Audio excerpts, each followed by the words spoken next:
이 서울의 집값 상승세가 멈출 줄 모르고 있습니다. 정부의 부동산 추가 대책에도 불구하고 좀처럼 안정되지 않는 모습인데요. 네, 서울의 집값 상승 원인과 향후 전망 짚어봅니다. 최유한 경제평론가 모셨습니다. 어서 오세요. 네, 반갑습니다. 오셨습니까? 예. 평론가님, 일단 8월 서울 아파트 가격 굳이 뭐 이게 기간을 정하지 않아도 늘 나오는 게 그렇죠. 최고치를 기록했다, 뭐 갱신했다. 불타는 서울 아파트 값. 왜 이렇게 오르는 거라고 보십니까? 그러니까 이제 그 금융통화위원회 그 회의 끝나고 이주열 하는 총재가 이야기를 했어요. 예. 이게 단 한 가지 원인이 아니다라고 얘기했습니다. 그러니까 무슨 경제 현상이 있어 그 한 가지 원인이 있으면 싹 뽑아내면 문제 해결되잖아요. 그렇죠. 근데 대한민국에 벌어진 경제 현상은 그 한 가지로 문제가 해결되는 게 하나도 없어요. 자, 첫 번째로 보면은 정부가 규제하겠다라는 그 규제 의지보다 예. 집값 오르겠지라는 기대 상승이 심리가 더 크다는 거죠. 예. 그러니까 세금 그 몇백만 원쯤이야. 이런 심리요. 몇 억을 벌 수 있는데. 그렇죠. 당연하죠. 그리고 오를 곳은 오른다. 이런 심리. 당연히 정부 규제 의지보다 더 크다는 것이죠. 또 두 번째로 보면 자, 말씀드릴게요. 자, 서울 98%, 예. 경기도 102%, 세종시 120%. 무슨 퍼센트이신가요? 주택 보급률입니다.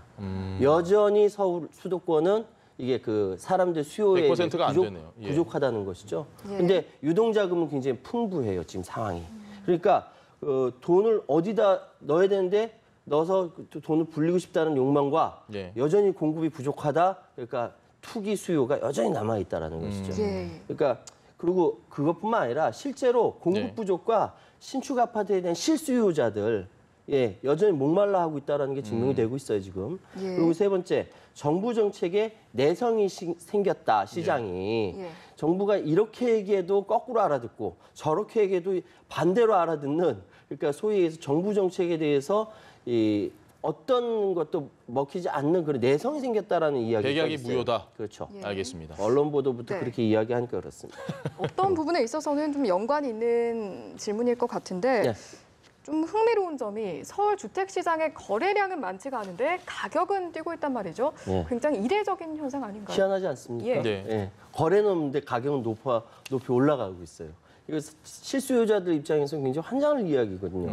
그게 뭐냐면은 호가가 뛴다라고 해요. 예. 실제 거래는 없는데 이건 뭐냐면은 자, 매수 우위 지수라는 게 있어요. 뭐냐면 부동산 거래업체 3,000곳을 뽑아가지고 지금 매수 현상이 어떠냐라고 하는데 100을 기준으로 해서 이게 올라가면은 매수세, 그러니까 더 살려고 하는 사람이 많은 예. 거고 떨어지면은 팔려고 하는 사람이 많은 거예요. 예. 그러면 매수 우위 지수가 100을 넘어가면은 예. 누구 콧대가 높아질까요?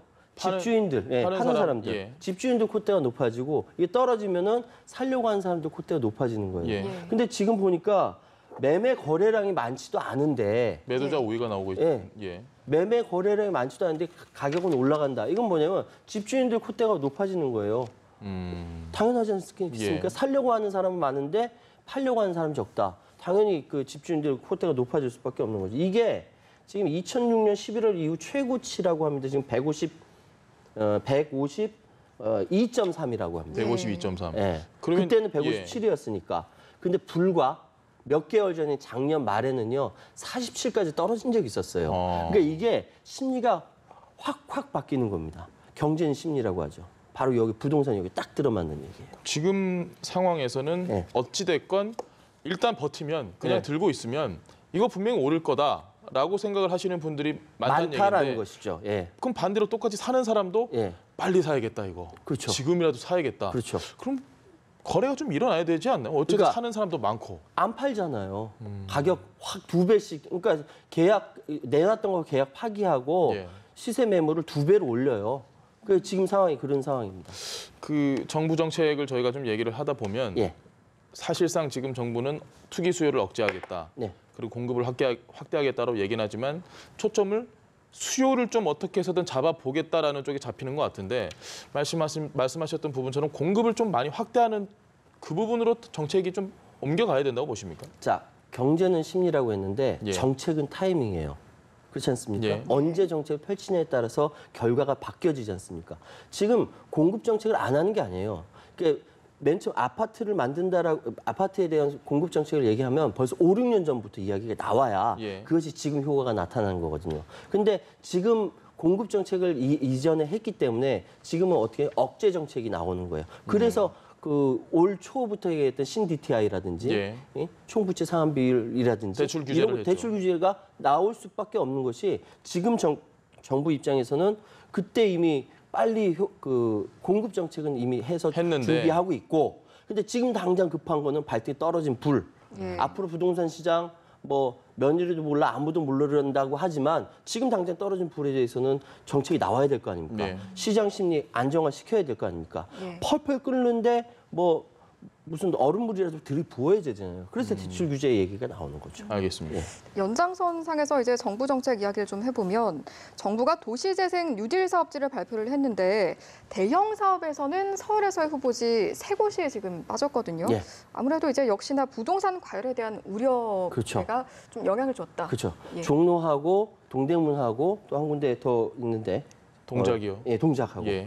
빠졌는데 이건 왜냐하면 여기가 규모가 커서 크다 보면은 아무래도 영향을 미치거든요. 자, 근데 흔히들 이야기 도시 재생 뉴딜 사업이 뭐야라고 얘기하거든요. 예. 사실은 원래 개발 사업이라고 한다면은 기존에 있었던 걸 싹 깎아내고 아파트 막 짓고 새롭게 막 이야기하는 예. 예. 지금 대부분의 서울이 지금까지 그렇게 해왔어요. 그러니까 부작용이 뭐냐면 원래 살고 있었던 원주민들이 다 쫓겨나고 외부로 나가는 그리고 거기에는 새로운 사람들이 정착을 하게 되는 젠트리피케이션이라는 현상이 나오게 되는 것이죠. 그것이 아닌 기존에 살고 있는 사람들과 함께 좀 환경이 좋게 바꾼다라고 해서 도시 재생. 예. 이거는 지금까지 대한민국에서 벌어졌던 개발 사업과 좀 다르죠.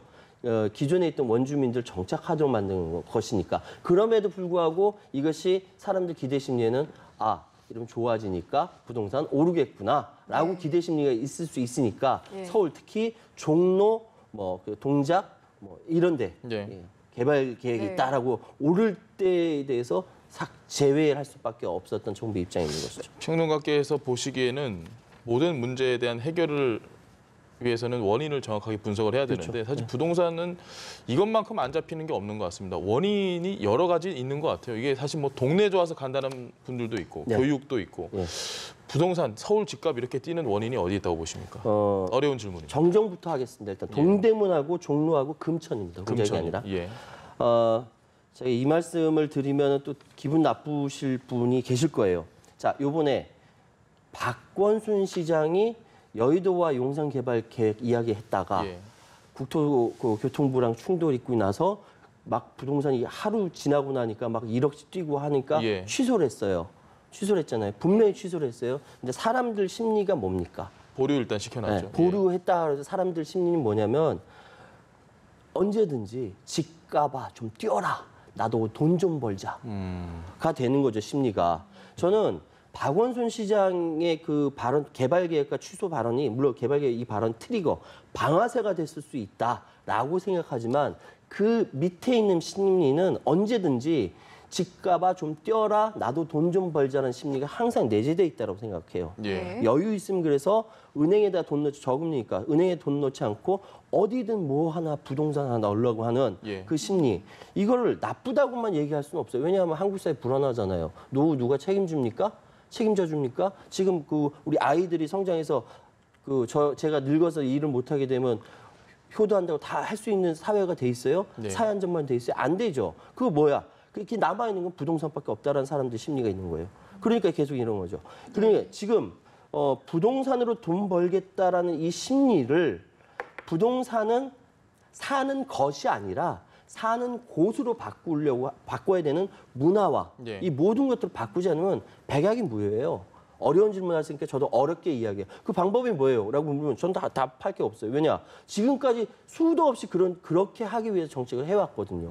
어쨌든 그 심리가 연착륙이 되어야 이 부동산 시장이 진정되지. 그렇지 않고 지금 20대 결혼하고 아이 낳고 성장하고 막 이렇게 하는 사람들한테는 정말 집 하나 살려면 딴 나라 얘기입니다. 딴 나라 얘기죠. 예를 들어서 어느 주부가 이런 얘기합니다. 남편과 그 맞벌이로 연 7천만 원 번다. 예. 세금 때문에 5천만 원이다. 근데 실제로 사용할 수 있는 금액은 400만 원 수준이다. 예. 근데 여기 진짜 아껴도 2천만 원 정도밖에 저축을 못 한다. 1년에? 예, 1년에.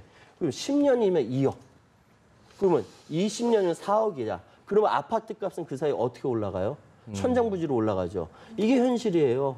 그러니까 이게 단순히 대한민국 부동산은 그냥 뭐 집값 잡는 문제가 아니라 교육 문제도 걸려 있어요. 예. 학군 문제, 그리고 사회 계급 문제, 양극화 문제, 예. 지역 문제 다 걸려 있어요. 그렇기 때문에 방금 어려운 질문 하시니까 저도 어렵게 대답할 수밖에 없어요. 집값 잡는 것은 한국 사회를 총체적으로 개혁하는 문제라고 말씀드립니다. 지금 간단하게 지금이라도 집을 사는 게 결국은 집값이 올라갈 것이라고 보시는가요? 이거 간단한 질문이 아닐 간단한 수 질문이 있습니다. 아니죠. 예. 예, 지금 집사라 제가 방송에 대놓고 지금 집사라 말하라 이 얘기를 어떻게 합니까? 그렇게 예. 얘기할 수는 없고 그러나 지금 공급을 엄청나게 준비하고 있고 실제로 지금 하고 있는데 많이 있어요. 예. 지금 대출은 규제하고 있고 무주택자에 대한 대출은 규제하지 않습니다. 하루 만에 정부가 말을 바꿨어요. 예. 바꿀 수밖에 없죠. 반발이 심하니까. 무주택자가 아닌 갭 투자를 통해서 돈을 벌겠다라고 하는 사람들에 대해서 정부가 계속 주시하고 있는 상황이에요. 그렇다고 한다면 앞으로 부동산 정책뿐만 아니라 인구수가 줄어들고 집이 남아도는 현상이 계속 벌어질 수도 있어요. 아무도 집을 살 능력이 없어지는 상황까지 도래할 수 있어요. 그런데 지금 급하니까 계속적으로 만들어내고 있는 상황이에요. 그러면 여기에 대해서 우리 시청자 여러분께서 나름대로 판단을 하셔야 된다는 거죠. 알겠습니다. 여러 가지 부분에서 이제 집값 잡는다는 게 말씀해주신 것처럼 굉장히 복합적인 부분이 작용하고 있고 네. 하지만 또 정부 입장에서는 해결을 해 나가야 하기에 말씀하신 것 중에서 좀 가장 먼저 주안점을 두고 풀어나가야 할 부분이 있다면 우선순위를 무엇으로 좀 잡아야 할까요? 지금 분명하게 말씀드렸던 투자가 아니라 예. 투기 형태의 이런 행태는 좀 잡아야 된다라고 생각을 해요. 왜냐하면 투자와 투기는 정말 글자 한 자 차이고 종이 한 장 차이거든요. 예. 그런데 투기형의 투기를 하는 기업형의 이런 것들은 실수요자들이 시장에 들어가지 못하도록 막아요. 네. 그렇기 때문에 투기 형태는 잡아야 된다. 그런데 그것이 실제로 집 한 채에서 두 채 늘리려고 막 돈 모으시는 분들한테 이거 투기다. 라고 얘기하면 얼마나 기분 나빠요. 예전에 정책이 미숙할 때 그런 식으로 가서 참여정부가 망한 거예요. 예. 예. 그건 다들 기억하실 거예요. 그렇기 때문에 투자와 투기는 구분하기 굉장히 미흡하나 예. 투기 형태는 막아야 된다. 그렇다면 그걸 어떻게 해야 될 것이냐. 지금 많은 학자들과 실무자들이 여기에 대해서 연구하고 그래서 네. 많이 나오는 이야기가 대출 규제해야 된다라든지 실질적으로 대출 규제해야 된다면 DSR이 지금 10월 달부터 적용된다고 하지 않습니까? 이거는 작년 2017년에는 19년이나 돼야 된다라고 얘기했던 건데 지금 당장 이 부동산 가격 안 된다 해가지고 당장 10월 달부터 앞당겨서 시행하기로 했어요. 이런 부분들 여러 가지들이 많이 있지만 저는 투자와 투기 이거 구분해서 사회적 문화 바꿔내는 것이 가장 중요하다고 생각합니다. 지금 시청자분들 중에 사실 정부에서 투기 수요를 잡겠다라고 내놓은 정책들의 실수요자들마저 불똥이 좀 튀는 경우들이 있다. 그런 거 느끼시는 분들 분명히 그럼요, 있을 텐데요. 당연하죠. 이 부분은 어떻게 해결해야 될까요? 오죽했으면은 방금 제가 말씀드렸던 올 가을 이제 이사철이에요. 예. 근데 엊그저께 나온 정부 대책에 무주택자까지 대출 규제하겠다라는 발언이 딱 나오는 바람에 예. 뜨아했거든요. 그래서 하루 만에 바꾼 거예요. 그렇죠. 무주택자는 대출 규제하지 않는다. 이게 얼마든지 할 수 있도록 한다. 예. 더 이상 그래서 이런 부분들까지 했을 때 정부 정책이